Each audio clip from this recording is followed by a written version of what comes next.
Hello and welcome to the short Vort on Parshas Behar from Chamishi to Shishi.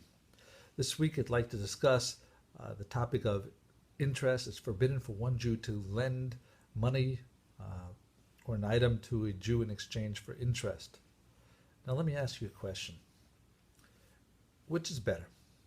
If someone lends someone $20, doesn't charge them interest, so it sounds like a good deed. What if someone lends someone $100,000 to start a business, becomes very successful, and he charged $10 of interest in that?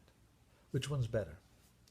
From halacha, the one to charge without money, without interest, that's better.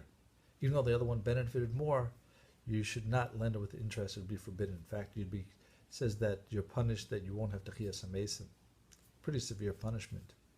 So why is it? What is so bad about interest, with lending for interest? I'd like to share two different reasons. First, the Kli Yakar. He says this is a concept that would be something that would be akin to Avoda Zara, not believing in God, not having faith in God. Because when you start a business, you invest, there's always a risk. You put out money, you might not get the money back. However, if someone lends money to a Jew, then the Jew knows that over time I'm going to get my money back. This does not apply to a guy, and therefore you're allowed to lend money to a Gentile. But if you know that you're going to get the money back over time, then you're not relying on Hashem anymore. Versus if you're planting a crop, you're going to be relying on God because you need the rain and everything to work properly. So that's why, according to Kli Yakar, you cannot lend for interest, because it's a way of not having a faith in God. And if we look at the beginning of the parsha, it actually talks about Shemitah, that on every 8th year, you don't plant your crop, and you're expected to survive. What you're doing then is exactly the opposite. You're totally relying on God. You're putting your faith in Hashem and listening to His commandments. A second explanation is one that R Chaim Shulevitch shares, and he says it's to teach us the lesson of Shleimus when doing a mitzvah, that when you do a mitzvah, you have to do it for one reason only, and that's to listen to Hashem's commandments. You can't do it for any other ulterior motivation. You can't do it to benefit yourself.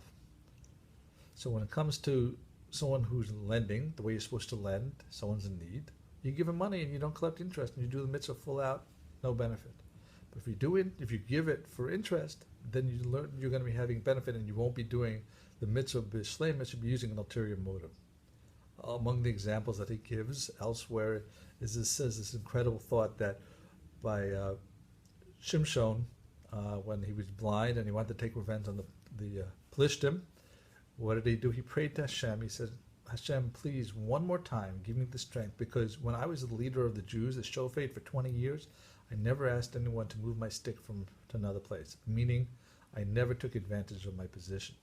The implications of this, firstly, the prayers were answered, but the implication is that without this thing of having Shleimus, the way he served the Bnei Yisrael, his tefillah would not have been answered. He wouldn't have been able to have that final revenge.